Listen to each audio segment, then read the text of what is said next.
Cinema ఎలా opportunity వచ్చింది? ఈ మన బైరామ్ సినిమా వచ్చేసి నేను సీరియల్ చేస్తున్నాను ఇప్పుడు ప్రెసెంట్ ఒకటి.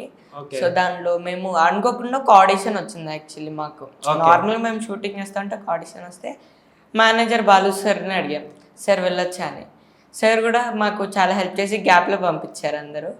సో వెళ్ళాము, అక్కడ ఆడిషన్ ఇమ్మన్నారు. లైక్ నేను ఇచ్చాను అంత సాటిస్ఫైడ్ అనిపించలే నాకు పర్సనల్గా. నాకు ఎప్పుడు ఏం చేసినా సాటిస్ఫై అనిపిస్తుంది, ఆ రోజు అనిపించలే. సో ఆ రోజు ఏదో ఇంకా అయిపోయింది, ఎప్పుడు మంది కాదు కదా అని వెళ్ళాము. 2 days తర్వాత కాల్ వచ్చింది మాకు, సరే రండి మళ్ళీ అని. రండి గ్యాప్ తీసుకొని వెళ్ళాము. మళ్ళీ వెళ్తే ముందు మన డైరెక్టర్ విజయ్ కనకమేళ సార్ ఉన్నారు. అక్కడ మేము సడన్గా చూసి షాక్ అయ్యానండి, ఎందుకంటే నేనైతే సాటిస్ఫైడ్ లేనండి. ఆయన 2 మూవీ విగ్రహం ఇంకా నాంది, అది one of my personal favourite movies.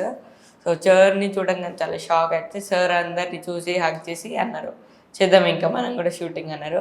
అలా ఒక లైక్ ఇది కూడా నాకు ఒక మ్యాజికే అనుకోవచ్చు ఈ మూవీ రావడం.